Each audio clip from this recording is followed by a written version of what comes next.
ঢাকা মিরপুর ১ সম্পত্তির জন্য বাবা মারা যাবার পর থেকেই প্রতারক বড় ভাই আহমেদ আলী ও মামা এলাকার কিছু কুখ্যাত মুখোশধারী প্রতারক সন্ত্রাসী চক্র করে ছোট ভাইয়ের উপর নানা রকম বাহানা করে অত্যাচার, নির্যাতন ও মারধর ষড়যন্ত্র করে। ছোট ভাইয়ের সম্পত্তির অংশ ও কোটি কোটি টাকা প্রতারণা ও আত্মসাৎ করার চেষ্টা করে। প্রতারক বড় ভাই আহমেদ আলী সিসি ক্যামেরার তার কেটে মার্কেট এলাকার কিছু প্রতারক সন্ত্রাস নিয়ে ছোট ভাই ও তার ওয়াইফের উপর ডাকাতের মতো হামলা করে তাদেরকে হত্যার চেষ্টা করে এবং ঘরের কিছু মালপত্র, গহনা, টাকা নিয়ে গেছে। এছাড়াও সম্পত্তির ব্যাপারে থ্রেট দিয়ে গেছে। এ ব্যাপারে থানা পুলিশের কাছে অভিযোগ করলে কোনো ভূমিকা নেই, উল্টো সন্ত্রাসীদের সাথে জড়িত থেকে বা ঘুষ খেয়ে প্রতারণা, সন্ত্রাসীমূলক কথাবার্তা বলে হয়রানি করার চেষ্টা করে।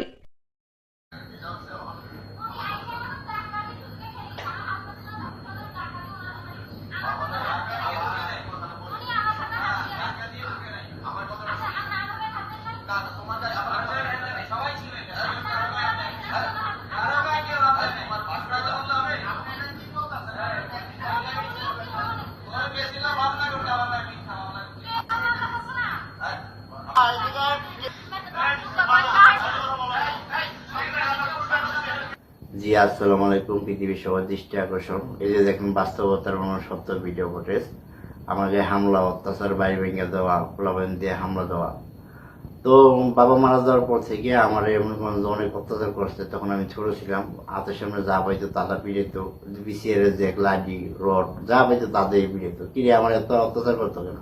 আমি তখন বুঝতাম না। আস্তে আস্তে বড় হয়ে জানতে পারি যে আমার বাপ আব্বা মনে করেন যে কিছু সম্পত্তি রেখে গেছে। এই সম্পত্তি মনে করেন যে তারা প্রতারণা করে খাইবো, জালজালাইতে করে খাইবো, সন্ত্রাসী করে খাইবো, আমার দেখাইবো না, বুঝাইবো না সম্পত্তি, দোকানপাট টাকা পয়সা।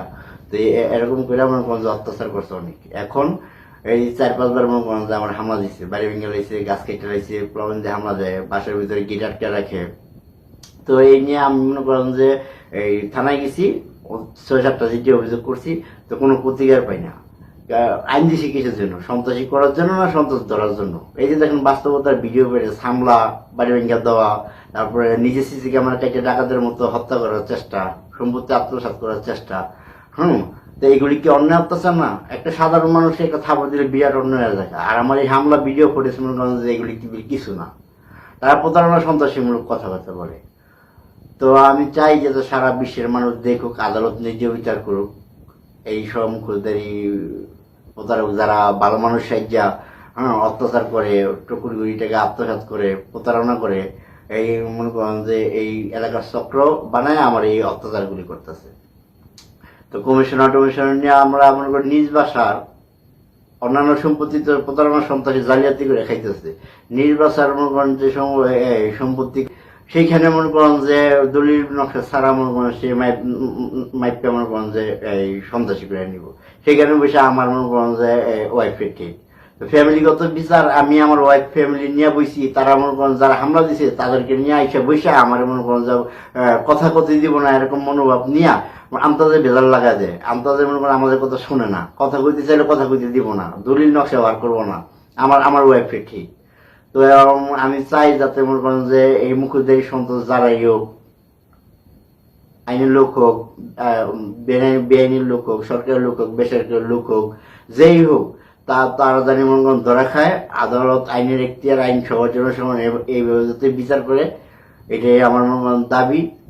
জি, আমার হাজবেন্ডের ভাই, বড় ভাই আমাদের লাখ লাখ টাকা এবং দোকানপাট সন্ত্রাসী করে খাইতেছে এবং এলাকার কিছু সন্ত্রাস নিয়ে এসে আমাদের বাসার ভিতরে সিসি ক্যামেরা তার কেটে ডাকাতের মতো আমাদের বাসার ভিতরে ঢুকে আমার দরজা ভেঙে আমার হাজবেন্ডের গলা টিপে মেরে ফেলতেছে। আর আমি ৯ মাসের গর্ভবতী ছিলাম, আমার ধাক্কা মেরে ফেলে দিয়ে আমার বাচ্চা মারার চেষ্টা করছে এবং আমার হাত মোচড় দিয়ে মোবাইল নিয়ে গেছে, বাসার টাকা পয়সা, স্বর্ণ অলংকার এবং মালপত্র যা যা ছিল সবকিছু তারা নিয়ে গেছে। আমাদেরকে আরো ঠেট দেয় যে তোরা যদি সম্পত্তি নিয়ে কোনো কাজ করস তাহলে তোদেরকে জানা মেরে ফেলবো, গায়েব করে লেবো।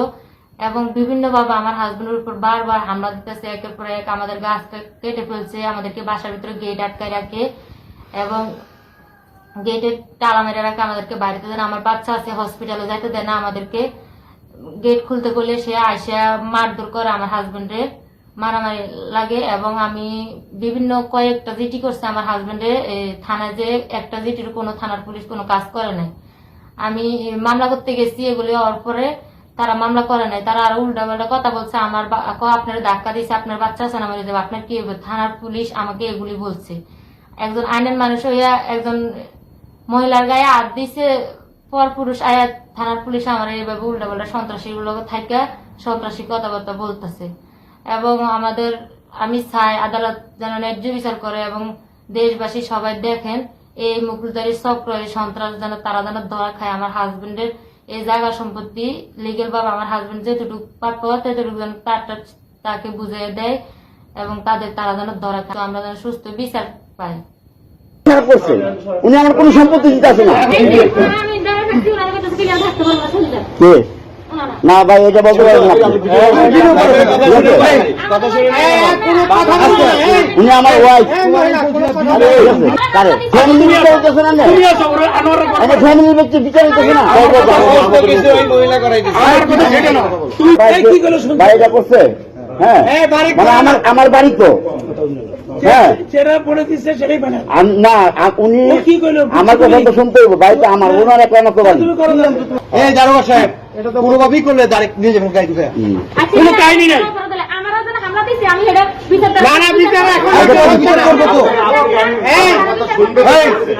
কথা বলবো না, কথা বলার জন্য বসাইছে সেটা করবে। ওইটার কথা বলতে তো এই কি ভিডিও করে? কে করেছে? এই তুমি বাইরে কি বলছো না? এই তোমার বাইরে ভিডিও করো। কেন যাবো? আমি ওদের কাছে না। এই ফুল দাও।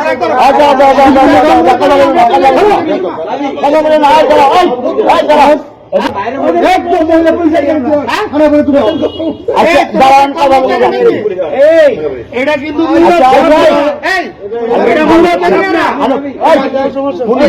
কিন্তু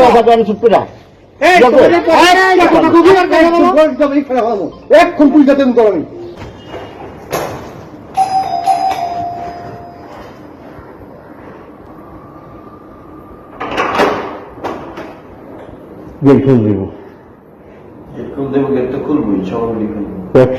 মানে 7টা বাজে খুলতে হবে।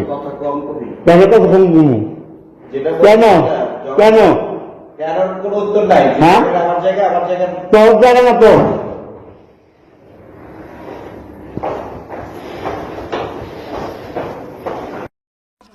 হ্যাঁ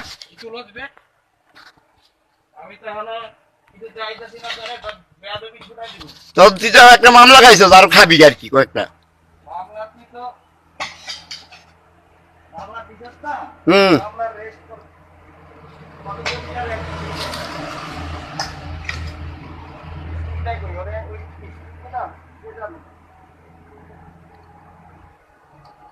আপনার যন্ত্রপাতি বাইরে থুইছে। হুম